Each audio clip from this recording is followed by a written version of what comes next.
और 1946 में जब इलेक्शंस हुए तो कॉन्स्टिट्यूंट असेंबली में 82% मेंबर्स जो थे वो कांग्रेस के थे। हालांकि इसमें मेंबर्स पाकिस्तान के भी थे।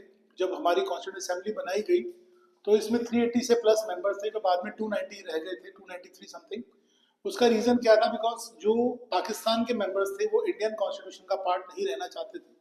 बट 1946 के अंदर हम लोगों ने कॉन्स्टिट्यूशन की जब फॉर्मेशन करी तो इस टुक ऑलमोस्ट 3 इयर्स। हमारे इंपॉर्टेंस चीज इसमें क्या है, 1946 में हमने दिसंबर में काम शुरू किया और 26 नवंबर 1949 को हमारा कॉन्स्टिट्यूशन एक तरीके से तैयार हो गया। हालांकि हमने इसके 2 मंथ्स के बाद इस डे को इम्पोर्टेंट तौर पे रखा। 26 जनवरी 1950 सेलिब्रेट करते हैं इसे रिपब्लिक डे, बिकॉज इस दिन हमने अपना कॉन्स्टिट्यूशन इम्प्लीमेंट यानी एग्जीक्यूट कर दिया था। इस डेट की इसलिए इम्पोर्टेंट है बिकॉज 1930 26 जनवरी को हम लोगों ने अपने इस डे को एक सेलिब्रेट नहीं किया था बल्कि ऑब्जर्व किया था इंडिपेंडेंस डे के लिए। और महात्मा गांधी ने दांडी मार्च इसके बाद स्टार्ट किया था। तो 26 जनवरी हमारे लिए एक बहुत ही इंपॉर्टेंट डेट है। अब हम नेक्स्ट टॉपिक पे आते हैं। इस पूरे के पूरे जिसमें कहते हैं हम डोमिनेंट वॉइस किस किस की थी और बहुत सारे ऐसे इश्यूज थे। देखिए ये एक तरह से एक ऐसी कंट्री बनने जा रही थी जिसके अंदर हम लोग बहुत बड़े स्केल पर एक कंट्री को बना रहे थे। और ये कंट्री को नई कंट्री नहीं थी, ये पहले से एग्जिस्ट में थी कंट्री एग्जिस्टेंस में। और इसके एग्जिस्टेंस को अब एक तरीके से उन लोगों को जो आज तक हमारी कंट्री में ट्राइबल लोग थे, जो नॉन एग्जिस्टेंट भी माने जाते थे, जिनको जंगली कहा जाता था उनके टाइम पे, क्या नाम है, चंद्रगुप्त मौर्य के पीरियड में, ये लोग उसमें भी पार्टिसिपेट करने वाले थे, ये भी रिकॉग्नाइज होंगे और इनकी भी अपनी पहचान होगी। और इन लोगों को भी एक तरीके से पहली बार इसे कहते हैं कि रिस्पेक्ट मिलने वाली थी, ये अपने सिस्टम में आने वाले थे। और डोमिनेंट वॉइसेस के तौर पर सभी कास्ट, सभी क्लास, सभी तरह के रिलीजन, सभी ट्राइब्स के लोगों को, ज़्यादा से ज़्यादा लोगों को इसमें पार्टिसिपेशन का मौका दिया गया कि आप आकर के अपनी वॉइस को रेज कीजिए और अपने कंसर्न दिखाइए। देखिए कई लोग इसके ऊपर एलिगेशन ये लगाते हैं कि कॉन्स्टिट्यूशन जो है पूरी तरीके से वेस्ट का फिनोमिना है, बट जवाहरलाल नेहरू ने इसको डिनाई किया। और जवाहरलाल नेहरू ने इसके ऊपर एक अपना different opposing point of view क्या दिया कि मैं अपोजिंग पॉइंट ऑफ व्यूज को साथ में रिकंसाइल करके चलना चाहता हूँ। और जब आप ऐसे अपोजिंग पॉइंट ऑफ व्यूज को रिकंसाइलेशन करना चाहते हो तो आपको बहुत सारे डिफरेंट व्यूज को एक साथ एक दूसरे के साथ लेके चलना पड़ता है। और ये व्यूज कंट्राडिक्टरी हो सकते हैं बिकॉज डाइवर्स है चीजें ये। तो डाइवर्स होने पर ये पॉइंट्स एक तरीके से एक दूसरे के साथ कंट्राडिक्शन में दिखाई देते हैं, बट ऐसा नहीं है कि वो कंट्राडिक्शन को रिजॉल्व नहीं किया गया। आप सोचिए इंडिया में सभी तरह की प्रॉब्लम्स को डेमोक्रेटिकली हैंडल किया गया, चाहे वो ट्राइबल इश्यूज हो, चाहे वो कास्ट इश्यूज हो, चाहे वो आपके दूसरे इश्यूज हो जिसको हम कह सकते हैं माइनॉरिटीज के व्यू। आप देखिए पाकिस्तान का बेसिक जो पर्पस क्या था, पाकिस्तान के अंदर एक इनसिक्योरिटी की फीलिंग थी अननेसेसरीली। और यहाँ पर जो मुस्लिम्स थे, जो मौलाना आजाद भी वहां पर बैठ करके इनके बारे में बात कर रहे थे, ऐसा हमारे कॉन्स्टिट्यूशन का वर्ड कॉन्स्टिट्यूशन में किसी तरह से किसी भी कम्युनिटीज को इस तरह से इतनी सिक्योर नहीं दिया गया। आप देखिए इंडिया की अकेली कंट्री है जहां पर हम श्रीलंका जैसी कंट्रीज में क्या सुनते हैं कि वहां पर कंट्रीज को मेजोरिटी अपनी माइनॉरिटीज के ऊपर एक तरीके से चीज करती है, एक्सपो अपना इंपॉर्टेंस दिखाती है और उनको एक सप्रेस करके रखती है। But India is among those countries जहां माइनॉरिटीज को राइट्स मिले हुए और ये राइट्स मेजोरिटी ने ही दिए हैं। आप सोचिए उस वक्त जो मेजोरिटी के मेंबर्स थे, चाहे वो कांग्रेस के रहे हों या दूसरे किसी भी पॉलिटिकल पार्टीज के या अलग, even B R Ambedkar Congress के मेंबर नहीं थे, उनके भी कंट्राडिक्टरी व्यूज थे। लेकिन 1932 में जब राउंड टेबल कॉन्फ्रेंस फेलियर हो गया था और महात्मा गांधी वहां से उठे थे, तो बी आर अम्बेडकर और महात्मा गांधी के बीच में एक तरह की कन्फ्लिक्शन हुआ था कि who will represent the oppressed classes, depressed classes. तो महात्मा गांधी ने बी आर अम्बेडकर को पूना पैक्ट में 1932 में यही एश्योर किया कि हमारा जब भी कॉन्स्टिट्यूशन होगा आप ड्राफ्टिंग करोगे और उस ड्राफ्टिंग में आप किसी भी तरीके से उन ऑप्रेस क्लासेस को, डिप्रेस क्लासेस को इसमें डालोगे। और 1935 में जब हमारा कॉन्स्टिट्यूशन, जब हमारी प्रोविंशियल ऑटोनॉमी एक्ट आया था, तो उसमें जो कास्ट और जो ट्राइब्स को स्केड्यूल में डाला गया, जो ब्रिटिशर्स ने अपने स्केड्यूल डाले थे, उनको नाम दिया गया schedule caste and schedule tribes. और वो लोग इसमें शामिल हुए और उन लोगों ने पूरे तरीके से अपने आप को एक, जिसे कहते हैं कि अपने मेन स्ट्रीम पॉलिटिक्स में आने के लिए रिजर्वेशन भी उनको बाद में मिलनी शुरू हुई। उसके बाद उनकी जॉब्स में रिजर्वेशन हुई, एजुकेशन में रिजर्वेशन हुई और वो मेन स्ट्रीम पॉलिटिक्स में उनको लाना सबसे इंपॉर्टेंट चीज थी कि उन लोगों की एग्जिस्टेंस ही नहीं थी। आप सोचिए ट्राइबल लोग बेचारे कितने सेंचुरीज से ऐसे ही रहे होंगे जिनके लिए किसी तरह की कोई भी एग्जिस्टेंस नहीं करते और उनको अलग अलग डेरोगेटरी तरीके से उनको नेम्स दिए गए, जो भी किंगडम्स यहाँ आते थे, जो भी डायनेस्टीज यहाँ रही, लेकिन बाद में ड्राफ्टिंग के अंदर बी आर अम्बेडकर ने उनको पूरे तरीके से पावर्स दी, उनको अपना एक फाइट करने के लिए, अपना रोल प्ले करने के लिए पूरी, जिसे कहते हैं, रिप्रेजेंटेशन का मौका दिया। K M Munshi from Gujarat and Alladi Krishnaswami Ayyar from Madras, both of whom have crucial inputs in the drafting of constitution। और भी कई ऐसे लोग थे जिन्होंने कॉन्स्टिट्यूशन में बहुत बड़ा रोल प्ले किया। सिविल सर्वेंट से B N Rau, constitution adviser to the government of India, और बी आर अम्बेडकर इसमें सबसे इंपॉर्टेंट थे, चेयरमैन थे। और कॉन्स्टिट्यूंट असेंबली जो फॉर्मेशन हुई थी उसके प्रेसिडेंट थे डॉक्टर राजेंद्र प्रसाद, जो इंडिया के पहले प्रेसिडेंट भी बने थे। और इसमें जो मेजर मेंबर्स थे वो doctor B R Ambedkar, Jawaharlal Nehru, doctor Rajendra Prasad और सरदार पटेल, ये सब लीडर, मौलाना आजाद, जो वहाँ पर इंपॉर्टेंट तौर पे इन सब चीज़ों को देख रहे थे। चीफ जॉर्जमेंट थे इसके अंदर एस एन मुखर्जी। और कॉन्स्टिट्यूशन को जब असेंबल किया गया इसको 3 साल लगे। और इस कॉन्स्टिट्यूशन में सबसे इंपॉर्टेंट चीज़ क्या थी कि कॉन्स्टिट्यूशन में किस तरीके से सभी लोगों को रिप्रेजेंटेशन दिया जाए। अब सोचिए, कई लोगों ने इसके ऊपर अलग अलग तरीके से एलिगेशंस लगाए और कॉन्स्टिट्यूशन के विजन को लेकर के सवाल किए कि कॉन्स्टिट्यूशन के अंदर विजन कैसा रहेगा। क्योंकि जब हम लोग कॉन्स्टिट्यूशन बनाना शुरू करते हैं तो सबसे इंपॉर्टेंट चीज़ इसमें क्या आती है कि डिप्रेस्ड और अदर बैकवर्ड क्लासेस, उनको एक तरीके से दिया जाए। अब माइनॉरिटीज़, देखिए माइनॉरिटीज़ को लेकर के बहुत सारे क्वेश्चन से लोगों के दिमाग में कि who are minorities. Jawaharlal Nehru ने माइनॉरिटीज़ के लिए उन लोगों को शामिल किया जो वाकई में माइनॉरिटीज़ में कंसिडर होते हैं। अब कई लोग इस फेवर में नहीं थे कि जो कास्ट के अंदर 20 से 25% पॉपुलेशन कंट्रोल करते हैं उनको माइनॉरिटीज़ में ना डाला जाए। बट जवाहरलाल नेहरू ने इसमें माइनॉरिटीज़ में उन लोगों को रखा जो ऑप्रेस्ड क्लासेस हैं प्लस ऑप्रेस्ड कास्ट में भी रहे हैं, वो सब माइनॉरिटीज़ का हिस्सा है। उनके लिए ऐसे कोई ना कोई प्रोविजंस कॉन्स्टिट्यूशन में छोड़ने चाहिए। और हम लोग यहाँ पर कॉपी करने के लिए नहीं आए, हम लोग यहाँ पर एक ऐसा रूम देना चाहते हैं जहाँ सब तरह के लोग शामिल हों और सब कॉन्स्टिट्यूशन का पार्ट बन सके। और इस ऑब्जेक्टिव रेजोल्यूशन का मेन मीनिंग हिंदी में आप समझ सकते हैं, मुख्य उद्देश्य। हम किस ऑब्जेक्शन के साथ, इसको ऑब्जेक्टिव के साथ लेकर के आए थे। आप देखिए, हमारा जो प्रियम्बल है, जो हमारे कॉन्स्टिट्यूशन का एक तरीके से इंडेक्स, उसमें बताना क्या चाहता है, वहां पर भी इंडिया को एक सॉवरन सुप्रीम, जो कंट्री अपनी इंटरनल एक्सटर्नल पॉलिसीज खुद बनाती है, सॉवरन सुप्रीम सोशलिस्ट, सोशलिस्ट यानी समाजवाद, एक ऐसी कंट्री जहां पर गवर्नमेंट लोगों के वेलफेयर के लिए काम करेगी, वो एक सोशलिस्ट। और रिपब्लिक, आप लोग रिपब्लिक और डेमोक्रेसी में थोड़ा कंफ्यूजन होता है। समझो रिपब्लिक का मतलब क्या होता है, जहां head of the government elected होता है। मोनार्की कॉन्स्टिट्यूशनल हो सकती है जैसे ब्रिटेन में है, लेकिन मोनार्की रिपब्लिक नहीं होगी। क्यों? क्योंकि रिपब्लिक में हेड ऑफ द गवर्नमेंट लोगों द्वारा इलेक्ट किया जाता है। हालांकि चाइना डिक्टेटरशिप है, बट सॉर्ट ऑफ जिसे कम्युनिस्ट कह सकते हैं वो है, बट चाइना रिपब्लिक है। चाइना डेमोक्रेसी नहीं है बट रिपब्लिक है, क्योंकि वह जो हेड ऑफ द गवर्नमेंट है वो कभी ना कभी उन इलेक्शंस में लोगों से चुन करके ही आया हुआ है। डेमोक्रेसी और republic, they are not synonym with each other.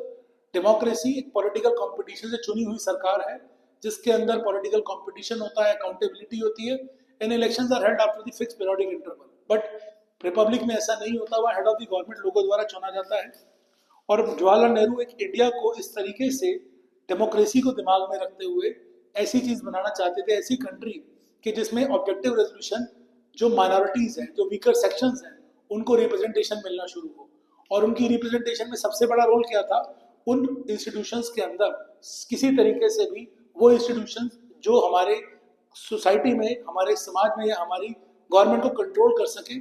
और गवर्नमेंट अगर चाहे तो भी, आप सोचिए इंडिया के अंदर इलेक्शंस करवाएगी, एक ऐसी कंट्री के अंदर इलेक्शंस करवाएंगे जहां पर more than 75% people were literate. क्योंकि हम लोग ये मानते थे उससे पहले कि डेमोक्रेसी तो सिर्फ एक अमीर लोगों की कंट्री के अंदर एग्जिस्ट कर सकती है। इंडिया ने किया, और इंडिया ने वुमेन को भी वोटिंग राइट साइमल्टेनियसली दी। हालांकि New Zealand was the first country जिन्होंने वुमेन को वोटिंग राइट दिया, बट इंडिया ने वुमेन को साथ ही साथ वोटिंग राइट दिया वुमेन के साथ। और उसके बाद हम लोग जब आगे बढ़ते हैं तो इसमें सबसे इंपॉर्टेंट चीज ये है कि कॉन्स्टिट्यूशन के अंदर हम लोगों ने अमेरिका और फ्रेंच के रेवोल्यूशन से, देखिए अमेरिकन रेवोल्यूशन में हम लोग ये मान के चलते हैं कि सबसे बड़ा रोल जो रहा है वो रिप्रेजेंटेशन का रहा है, जबकि फ्रेंच रेवोल्यूशन के अंदर राइट्स की इंपॉर्टेंस बहुत ज्यादा है। हम लोग किस तरीके से, आप सोचिए लिबर्टी एंड फ्रीडम की बात करते हैं, और इसमें मोमेंटस, इसमें इंडिया प्रोजेक्ट क्या करता था, revolutionary movement in the past, उनको दिमाग में रखा जाए। कई लोगों ने कहा we are just imitating the west, ऐसा नहीं था। हम लोग वेस्ट को इमिटेट ना करके अपने कॉन्स्टिट्यूशन को इस तरीके से तैयार कर रहे थे जहां पे सबको रिप्रेजेंटेशन मिलेगा, और ये सभी लोग एक तरीके से इस पूरे सिस्टम में गवर्नमेंट ऑफ इंडिया भी अगर बनाई जाएगी तो वहां पर वो पॉलिटिकल कंपटीशन एग्जिस्टेंस के साथ ही होगी। जहाँ पर एक ऑपोजिशन भी होगा और ऑपोजिशन के लिए रूम भी दिया जाएगा। और यहाँ पर वेस्टर्न नेशंस को लर्न करने की जरूरत थी एक्सपेरिमेंट्स को, क्योंकि उनके जो एक्सपेरिमेंट्स थे वो हमसे बेटर थे। देखिए, इंडिया शुरू से एक ऐसी कंट्री रहा है जो बहुत पुरानी कंट्री है, जिसमें कल्चर है, जिसमें वैल्यूज हैं, बट हमारे यहाँ पर डेमोक्रेटिक इंस्टीट्यूशंस और ये सब चीज़ें ब्रिटिशर्स ही लेकर के आए। हालांकि ब्रिटिशर्स खुद डेमोक्रेटिक नहीं थे, उन्होंने इंडिया के अंदर पूरे तरीके से एट्रॉसिटीज करी, हम लोगों के ऊपर एक तरीके से टायरेनिकल गवर्नमेंट बनाई, अत्याचार किए। बट सबसे बड़ी इंपॉर्टेंट चीज़ क्या है, ब्रिटिशर्स ने हमें डेमोक्रेसी का एक तरीका सिखाया, जिसमें फंडामेंटल राइट जैसे वर्ड्स दिए गए। नेहरू रिपोर्ट थी मोतीलाल नेहरू की, उसमें हमारे कॉन्स्टिट्यूशन के फंडामेंटल राइट्स को ऐड किया गया। फिर हमारे लिए डायरेक्टिव प्रिंसिपल्स बहुत इंपॉर्टेंट है। फंडामेंटल राइट और डायरेक्टिव प्रिंसिपल्स आप ऐसे मान के चलिए, डायरेक्टिव प्रिंसिपल्स और direction for the government, government किस तरीके से डायरेक्शंस पे काम करके लोगों की बेटरमेंट करेगी। बट डायरेक्टिव प्रिंसिपल्स जो है वो कॉन्स्टिट्यूशन से प्रोटेक्टेड नहीं है, they are not the part of this our constitution, और वो कोर्ट से भी आपको प्रोटेक्शन नहीं मिलती उनके लिए। वो गवर्नमेंट के लिए डायरेक्शन है, गवर्नमेंट उस पर काम करती रहती है। जबकि fundamental rights are the right, जो हमारे क्लेम है, हमारे अधिकार हैं, वो हमें दिए जाते हैं, और उसमें हमारे को कॉन्स्टिट्यूशन से, कोर्ट से पूरी तरीके से हमारे को प्रोटेक्शन मिलती है। और एक हमारा राइट है जिसको हम बोलते हैं कॉन्स्टिट्यूशनल रेमेडीज, जो हमें इंश्योर करता है कि हम कोर्ट में जाकर के अपने राइट्स के लिए लड़ सकते हैं। इसके बाद विल ऑफ द पीपल सबसे इंपॉर्टेंट चीज थी। सोमनाथ लहरी जैसे लोगों ने इसको आगे शामिल करना शुरू करा कि ये सब चीजें कॉन्स्टिट्यूंट असेंबली में किस तरीके से शामिल की जाएंगी। और सोचिए, हर आदमी की अपनी एक सोच थी, और पॉसिबल तो नहीं था कि हर ह्यूमन बीइंग को जो इंडिया में शामिल किया जाए, लेकिन बहुत सारे लोगों को उनकी कास्ट के बेसिस पे, रिलीजन के बेसिस पे शामिल किया गया। जैसे पेज नंबर 414 के ऊपर एक पैसेज है सोमनाथ लहरी में, that is very good sir, bold words noble words, क्योंकि यहाँ पर वो कॉन्स्टिट्यूशन को किस तरीके से शामिल करना चाहते थे। देखिए, कॉन्स्टिट्यूशन में आपको बताता हूँ, 1949-5 के अंदर ब्रिटिशर्स के वहाँ गवर्नमेंट चेंज हुई after second world war. Clement Italy वहाँ पर, Attlee sorry not Italy, it's Clement Attlee power में आ गए, और ये लेबर पार्टी की गवर्नमेंट थी। लेबर पार्टी के आते ही डिसाइड हो चुका था कि इंडिया को इंडिपेंडेंस मिलेगी, बट ये कब मिलेगी ये नहीं पता। लेकिन पहले डिसाइडेड था कि वो लोग 1948 में जाएंगे, फिर डायरेक्ट एक्शन डे 1946 में स्टार्ट हो गया, और उसके बाद हालात बेकाबू हो गए, और ऐसे में उन लोगों को यहाँ से माइग्रेट करना पड़ा। आप सोचिए, वो अपनी इच्छा से नहीं गए, उनके लिए एक प्रॉब्लम थी ये चीज़। सरदार वल्लभ भाई पटेल जो है, उन्होंने भी ये कहा कि we have to fight only for our freedom, और अब वो फ्रीडम से भी बड़ी स्ट्रगल होगी, हमें खुद से लड़ना है, अपने आप से लड़ना है। That is the only freedom we have got. अभी हमने फ्रीडम जो ली है वो ब्रिटिशर्स से मिली है, अब हमें एक तरीके से अपनी फ्रीडम को हासिल करने के बाद उसे कैसे मेंटेन करना है वो देखना हमारे लिए बहुत जरूरी है। Next, humble suggestion that is not a question of getting somewhat by working out this plan, but to declare independence here and now and call upon the interim government. Interim government आप सोचिए, तत्कालीन सरकार जो ad hoc basis पे सरकार दी जाएगी, because a country cannot survive or cannot run without government. तो 1947 में एक गवर्नमेंट बनाई गई। हालांकि उसके बाद इलेक्शंस हेल्ड हुए थे 52 में, 5 इयर्स के बाद, मगर वो हमारा पॉलिटिकल साइंस का पहला चैप्टर था, सेकंड बुक का। हम लोग इस बुक में जो है उसके ऊपर डिस्कशन नहीं करेंगे। हमारा मेन यहाँ पर मकसद है किस तरीके से कॉन्स्टिट्यूंट असेंबली को दिमाग में रखा जाए। अभी मैंने आपको बताया था मॉन्टेग चेल्सवुड रिफॉर्म, टायरकी एक्ट, जिसमें ट्रांसफर और रिजर्व सब्जेक्ट से, रिजर्व सब्जेक्ट्स ब्रिटिशर्स के पास रहेंगे, इंपॉर्टेंट सब्जेक्ट, और ट्रांसफर सब्जेक्ट्स दिए जाएंगे स्टेट गवर्नमेंट्स को, प्रोविंसेस गवर्नमेंट को। यही चीज 1919 एक्ट में डाली गई थी, और बाद में हम लोगों ने इसको भी as it is state list और यूनियन लिस्ट में डाल दिया। ठीक है, हमने इसमें एक और लिस्ट भी शामिल कर दी जिसमें दोनों इश्यूज आते हैं कॉन्करेंट लिस्ट के। और उसके बाद हम लोग जब आगे बढ़ना शुरू होते हैं तो 1909, 1990, 1935 एक्ट, ये तीनों एक्ट्स हमारे लिए बहुत इंपॉर्टेंट है, क्योंकि ये हमारे कॉन्स्टिट्यूशन का बेस रही है। और 1946 में जब गवर्नमेंट एक तरीके से तैयार होने की बात चल रही थी, 1946 में इलेक्शंस हुए थे, क्योंकि पाकिस्तान की प्रॉब्लम क्या थी, पाकिस्तान वॉज, जिसे कहते हैं कि उनको कांग्रेस को जो रिस्पॉन्स मिल रहा था, उन्हें ये लग रहा था ये रिस्पॉन्स हिंदूज का है, बट हम लोग एक हिंदू कंट्री नहीं बनाने जा रहे थे, हम लोग एक सेक्युलर कंट्री बना रहे थे। और ये हमारे प्रेम्बल के अंदर ये चीज डाली गई है, ये पार्ट है हमारे कॉन्स्टिट्यूशन का कि हम एक सेक्युलर कंट्री हैं, किस तरीके से उन सब लोगों को, माइनॉरिटीज को राइट्स दिए जाएंगे। और इसमें कास्ट का भी इशू रहेगा। और जवाहरलाल नेहरू ने क्या कहा, कास्ट और रिलीजन के अलावा मैं उन लोगों के बारे में भी बात करना चाहूंगा जो यहाँ पर वीकली ऑप्रेस्ड क्लासेस हैं, या वीक जो गरीब लोग हैं, जो सबसे बड़ी प्रॉब्लम को कई जनरेशन से फेस करते आ रहे हैं। ये तीनों एक्ट्स को जब दिमाग में रखा गया तो ये देखा गया कि कौन कौन से लोग यहाँ पर वोटिंग राइट के लिए एलिजिबल हैं। बिकॉज 1937 में जब इलेक्शंस हुए थे, सिर्फ 10 से 15% लोग वोट करते थे और वो एलिजिबल क्राइटेरिया क्या था कि they should hold sum property, या जो भी वेस्ट में कन्वर्ट एक सिस्टम चलता था उसी सिस्टम को यहाँ फॉलो किया गया था। 13 दिसंबर 1946 में कॉन्स्टिट्यूशन को इंडिपेंडेंट सॉवरेन रिपब्लिक के तौर पे इंडिया के अंदर शुरू करने का काम किया गया, और ये नेहरू का विजन था जो एक तरीके से डिफाइनिंग राइट्स में गया।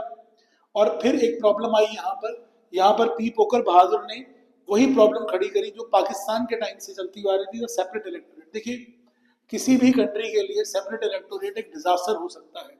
महात्मा गांधी और बी आर अम्बेडकर ने इस प्रॉब्लम को बहुत अच्छे से सॉर्ट आउट किया था। सेपरेट इलेक्टोरेट, आप समझिए, आप you are sitting on a time bomb.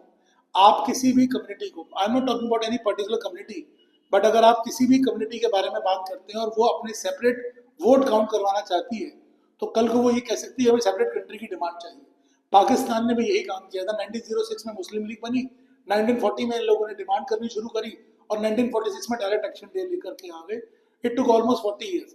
और सोचिए, यही चीज नहीं बाद में चाहते थे।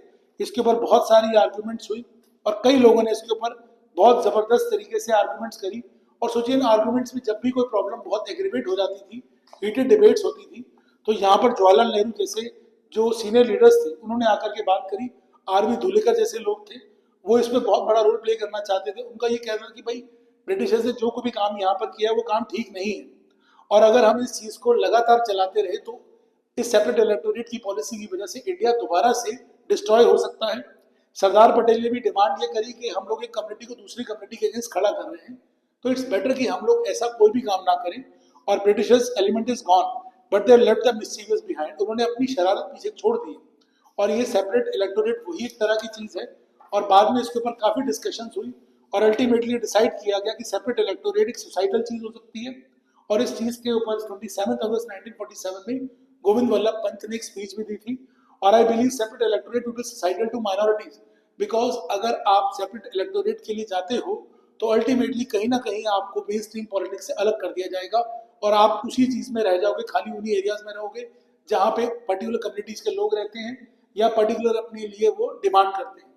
और किसी भी डिफरेंट सेक्शंस को एक साथ जोड़ना बहुत जरूरी है, बिकॉज आप सोचिए, माइनॉरिटी कोई भी हो, कोई रिलीजन माइनॉरिटी, माइनॉरिटीज का मतलब क्या है?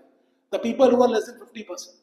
वो रिलीजियस भी हो सकती है, कास्ट भी हो सकती है, क्लास के साथ साथ ट्राइबल भी हो सकती है। वो तभी बड़े बन सकते हैं जब वो एक मेन स्ट्रीम पॉलिटिक्स में या मेन स्ट्रीम लोगों के साथ आना शुरू होंगे। आइसोलेशन में, यानी अलग थलग रह करके आप कुछ भी नहीं कर सकते। And behind all this arguments सबसे बड़ी चीज ये थी कि हमें एक पॉलिटिकल यूनिटी बनानी है नेशन की। देखिए, नेशन का मतलब क्या होता है, मैं आपको क्लियर तौर पे बताता हूँ। A difference between nation and a state. A state was India before 1947, but India became a nation after 1947। 1947 के बाद इंडिया ने सॉवरेनिटी को, सुप्रीमनेस को अडॉप्ट किया इंडियन गवर्नमेंट की, और India was able to form its internal and external policies. ये nation होता है। नेशन में बहुत सारी चीजें हो सकती हैं जो दूसरे से मैच ना करती हो, लेकिन नेशन की सबसे बड़ी जो इंपॉर्टेंट चीज है दैट इज इट्स सॉवरेनिटी, जो वो होल्ड करती है, अपने आप को सुप्रीम रखना सरकार को। और ये चीज जो है, ये लोगों के दिमाग में बहुत जरूरी थी, किस तरीके से सॉवरेनिटी को बना के रखा जाए। और इंडिया के अंदर गोविंद वल्लभ पंत जैसे लोग थे, उनका ये मानना था कि इंडिया एक social pyramid like this kind of a thing, कि जहाँ टॉप से बॉटम पर लोग रहते हैं और उन सभी लोगों को हमें एक तरीके से जोड़ना है। और डिवाइडेड लॉयल्टीज जो होंगी वो बहुत जबरदस्त नुकसान पहुंचा सकती है, बिकॉज आप कंट्री के लिए रहते हैं, आप कंट्री के लिए जीते हैं और कंट्री के लिए मरते हैं। आप देखिए, अमेरिका में आज भी ये चीज थी कि आपने कंट्री के लिए क्या किया ये इंपॉर्टेंट है, ना कि कंट्री आपके लिए क्या कर रही है। तो डिवाइडेड लॉयल्टीज एक तरीके से नुकसान पहुंचा सकती है। और 1949 के अंदर मुस्लिम मेंबर जो भी कॉन्स्टिट्यूंट असेंबली के थे, दे वर ऑल एग्रीड दैट कि हम लोग डिवाइडेड लॉयल्टी को बिल्कुल भी एक्सेप्ट नहीं करेंगे और हमारे लिए एक ही लॉयल्टी होगी। आप सोचिए, ब्रिटिशर्स इंडिया को एक फेडरेशन की बजाय कॉन्फेडरेशन में डालना चाहते थे, और गोविंद वल्लभ पंत, सरदार वल्लभ भाई पटेल जैसे जो सीनियर लीडर्स थे, इन लोगों ने, और धुलेकर जैसे लीडर्स ने, इन्होंने अपनी चीजों को बहुत पुरजोर तरीके से, बहुत इफेक्टिवली लोगों को इंश्योर किया। बिकॉज डेमोक्रेसी में you cannot decide the decision by bullets, it's by debate. आप अपनी डिबेट से चीजों को कैसे कन्विंस करते हो, ये इंपॉर्टेंट होता है। और we will need much more than this resolution का मतलब क्या होता है, हमारा उद्देश्य क्या है, इस रेजोल्यूशन में हमें बहुत कुछ हासिल करना है। कई ऐसे लीडर्स थे जो इस चीज के बारे में काफी ज्यादा इंपॉर्टेंस दे रहे थे कि रेजोल्यूशन क्या हो, क्योंकि real minorities are the masses. Jawaharlal Nehru जो है, उनका ये मानना था कि मैं इंडिया के अंदर एक ऐसी चीज शामिल करना चाहता हूँ जो रियल माइनॉरिटीज को एड्रेस करेगी इश्यूज को। बिकॉज हम लोग we are not talking only about the majority issue, minority issues like religion, caste and class and tribals. मैं उन लोगों के बारे में बात करना चाहता हूँ जो मासेस है। वो मासेस पॉपुलेशन में बहुत ज़्यादा है, बट उनको जो फैसिलिटीज़ दी गई है, उनके साथ जो एक तरीके का बर्ताव किया गया है या जो बिहेवियर रहा है, वो बहुत ज़्यादा माइनॉरिटीज़ वाला रहा है। किस तरीके से उसको ठीक किया जाएगा, बिकॉज कई ऐसे विलेजर्स हैं या पीजेंट्स हैं जो आज भी मनी लेंडर्स के हाथ में फंसे हुए हैं, या ऐसी उनके साथ बहुत सारी अट्रॉसिटीज़ की गई हैं। एलिमेंट्री एजुकेशन नहीं पहुंच पाई वहाँ पर लोगों के पास, और नेसेसरी प्रोटेक्शन देने की जरूरत है। एजर्वेटिव कई स्टेप्स लिए गए, और ये एजर्टिव एक तरीके से डिटर्मिनेशन होता है। What is assertive determination? Assertive determination हमारे फंडामेंटल राइट्स में कई चीजें राइट्स के तौर पे हमें दी गई, जो हमारे राइट्स को हमें एक तरीके से दी जाती है। इसीलिए फंडामेंटल राइट्स को जुडिशियल बनाया गया। नॉन जुडिशियल है डायरेक्टिव प्रिंसिपल्स, ये गवर्नमेंट के वो काम है जो गवर्नमेंट डायरेक्शंस लेती है, और इसमें गांधीयन प्रिंसिपल्स को बहुत ऊपर रखा जाता है। और ये प्रिंसिपल्स बेसिकली वो पूरा करके लोगों को ज़्यादा से ज़्यादा राइट्स देने की कोशिश की जाएगी, या लोगों के बेटरमेंट के लिए काम किया जाएगा। उसके बाद नेक्स्ट जो इसमें कई इश्यूज हैं वो ट्राइबल लोगों का था, और यहाँ पर ये क्वेश्चन किया गया एनजी रंगा और जयपाल सिंह जैसे ओरेटर्स हैं जिन्होंने आदिवासी के लिए बात करी। आदिवासी वही ट्राइबल क्लासेस के लोग हैं जिनके साथ बहुत सारी अट्रॉसिटीज रही हैं, और उन लोगों को अलग अलग टाइम पर ब्रिटिशर्स ने या अलग अलग रूलर्स के पीरियड में, मुगल्स के पीरियड में उन लोगों को सिर्फ यूज किया गया। अब उन लोगों को निग्लेक्शन से बाहर निकालना था, आइसोलेशन से बाहर निकालना था, और वो एक तरीके से सप्रेस्ड हुए थाउजेंड्स ऑफ ईयर्स तक। तो उनको रिजर्वेशन के लिए बात की गई, ये different depressed class, depressed caste. और महात्मा गांधी और बी आर अम्बेडकर उन्होंने भी इस पर इशू पर डिस्कस करा था। मैंने आपको बताया था 1932 में पूना पैक्ट के अंदर उन लोगों ने इसको मैटर को सॉर्ट आउट करके और रिजर्वेशन की बात करी थी। रिजर्वेशन अलग है। रिजर्वेशन का मतलब क्या है? उस सीट में, उस एजुकेशन सिस्टम में, या उस एक जैसे कहते हैं जॉब्स में उनको सीट सिक्योर करना। सेपरेट इलेक्टोरेट है, उन लोगों को अलग कर देना। ये उस मेन स्ट्रीम में रहते हुए वो लोग रिजर्व हो सकते हैं, उनके लिए सीट रिजर्व होगी, इसको जस्टिफाई किया गया। और डिप्रेस कास्ट, अनटचेबल्स, ये लोग तभी तक रिजॉल्व नहीं हो सकते इनके इशूज जब तक इनको प्रोटेक्ट नहीं किया जाएगा या फिर सेफगार्ड नहीं किया जाएगा। इसीलिए कई असर्टिव एक्शंस लेने की जरूरत है डिटर्मिनेशन के तौर पे। और ये प्रोटेक्टिव डिस्क्रिमिनेशन है, यानी डिस्क्रिमिनेशन को उल्टे तरीके से किया गया। इनको डिस्क्रिमिनेट किया गया लेकिन बचाने के लिए। इनको इसलिए नहीं डिस्क्रिमिनेट किया जा रहा मेन स्ट्रीम में अलग, ये मेन स्ट्रीम से इनको मेन स्ट्रीम में लाने के लिए काम किया जा रहा था। और इंडिया में कई लोगों ने इश्यूज जैसे उठाया, नागप्पा ने, उसने ये कहा कि भाई न्यूमेरिकली जो डिप्रेस कास्ट है वो माइनॉरिटी नहीं है, because you cannot consider the 20-25% population उनको माइनॉरिटीज में लाए। लेकिन इस चीज को बाद में समझा गया कि अगर इन लोगों को मेन स्ट्रीम में लाना है या ऐसी चीजों में इनको शामिल करना चाहते हैं तो सेपरेट इलेक्टोरेट, बिकॉज पार्टीशन इतना हॉरिबल एक्सपीरियंस था इंडिया का। उस पार्टीशन में आप सोचिए इंडिया की सबसे बड़ी प्रॉब्लम क्या थी कि अनप्लान्ड तरीके से लोगों का माइग्रेशन। और उस अनप्लान्ड माइग्रेशन के बाद हर कोई चाहता था किसी तरीके से भी इंडिया को बिल्कुल भी हम लोग सेपरेट इलेक्टोरेट की तरफ नहीं जाएंगे। तो रिजर्वेशन की बात करेंगे, रिजर्वेशन के अंदर हमारी कंट्री सेफ भी रहेगी, और उन सब लोगों को रिजर्वेशन के तौर पे कॉन्स्टिट्यूशनल लेजिस्लेशन के अधिकार भी मिलेंगे, और इन कामों को हम लोग कॉन्स्टिट्यूशनल प्रोसेस से लेकर के आएंगे। कोई ऐसा नहीं कि एकदम कोई डिक्टेटर आएगा और अपनी बात बोल देगा, ऐसा नहीं उन लोगों ने चीज कही थी। उन लोगों ने अपने तरीके से इसको शामिल किया और किया। आज भी देखिए इंडियन गवर्नमेंट में कोई भी बिल पास होता है, चाहे वो आर्टिकल 370 हो या कोई भी चीज हो, वो पूरा प्रोसेस से चलता है। कोई भी काम कॉन्स्टिट्यूशन के बिना नहीं होता, चाहे वो वुमेन बिल हो या कोई भी बिल हो। और उसके बाद हम लोग यहाँ पर सोसाइटी के अंदर कई तरह के मेजर्स को देखना चाहते हैं। डेमोक्रेटिक रिपब्लिक में पावर ऑफ द गवर्नमेंट वो पूरी तरह से, ब्रिटिशर्स चाहते थे इंडिया को एक वीक फेडरेशन दिया जाए, लूज कॉन्फेडरेशन, जिसमें से सेंटर से कभी भी स्टेट गवर्नमेंट बाहर निकल सकती है। लेकिन हम लोग यूनिटरी बायस फेडरल गवर्नमेंट है। What is unitary bias federal government? एक स्ट्रॉन्ग सेंट्रल गवर्नमेंट बहुत जरूरी है, because India is not like America by just coming together, India is holding together. India बनाया नहीं गया, इंडिया एक तरीके से इकट्ठा किया गया है उन स्टेट्स को होल्डिंग टुगेदर, होल्ड करके। सरदार वल्लभ भाई पटेल ने ये, इनको इसीलिए आयरन मैन कहते हैं इंडिया का। और आप सोचिए अमेरिका में पॉलिसी चल सकती है बट इंडिया में ये पॉलिसी नहीं चल सकती, इसीलिए हमारा सेंटर बहुत स्ट्रांग रखा गया। और उसके बहुत सारे इंपॉर्टेंट इश्यूज जो हैं वो सेंटर के पास ही हैं, जो हमारी सेंटर इश्यूज में आते हैं, यूनियन गवर्नमेंट के इश्यूज में आते हैं, जो संगठन में आते हैं, उसको हम लोग अपने, जैसे नेशनल फ्लैग है, जैसे हमारे फॉरेन अफेयर्स है, जैसे हमारी करेंसी है, ऐसे हमारा डिफेंस है, ये बहुत सारे ऐसे इश्यूज है जो हमारे सेंट्रल गवर्नमेंट में ही इंपॉर्टेंट रखे गए, और सेंटर को किसी तरीके से हम ब्रेक नहीं करना चाहते थे, क्योंकि अगर एक लूज सेंटर होगा तो स्टेट्स कभी भी उसको छोड़ के जा सकती हैं, और वो स्टेट्स इंडिया की स्टेबिलिटी को बहुत बड़ी प्रॉब्लम क्रिएट कर सकती थी। और इसीलिए इंडिया एक स्ट्रॉन्ग सेंट्रल गवर्नमेंट चाहता था, और 1935 में ये प्रोविंशियल ऑटोनॉमी एक्ट के थ्रू पास भी कर दिया गया। और इसमें सबसे इंपॉर्टेंट चीज क्या थी, एक यूनाइटेड प्रोविंसेस जैसी कई ऐसी स्टेट्स हैं या स्ट्रॉन्ग सेंटर जो होगा वो कंट्री को एक स्टेबिलिटी भी प्रोवाइड करता है, और कंट्री के अंदर एक स्ट्रॉन्ग सेंटर, एक स्ट्रॉन्ग गवर्नमेंट बनाएगा जो सॉवरेनिटी को बहुत बड़ी तौर पे इसे कहते हैं कि स्टैब्लिश करता है। लैंग्वेज ऑफ द नेशन, अब लैंग्वेज भी आप सोचिए, इंडिया में 2 साल तो इसी चीज पर लग गए कि लैंग्वेज को किस तरीके से एक इशू के तौर पे देखा जाएगा। अगर हम लैंग्वेज की बात करें तो कई लोग इसके लिए पूरी तरह से फेवर में थे कि हिंदुस्तानी लैंग्वेज, जो महात्मा गांधी भी उसके लिए सपोर्टिव थे, हालांकि वो उस मैटर में नहीं थे, लेकिन उन्होंने पहले से अपनी इंडिकेशंस या अपनी इम्प्लीकेशन बताई थी कि मैं किन किन चीज़ों को सपोर्ट करता हूँ। कई लोग संस्कृताइज करना चाहते थे हिंदी को, और कई रिलीजियस आइडेंटिटीज जैसे महात्मा गांधी, उनका ये मानना था कि अगर हम हिंदुस्तानी को लेकर के चलेंगे तो कंपोजिट मतलब एक मिली जुली हमारी कल्चर रहेगी, और इसमें प्ली फॉर हिंदी में धुलीकर जैसे लोगों ने सपोर्ट किया, और वो लोग अपनी हिंदी में स्पीच को स्टार्ट करते थे।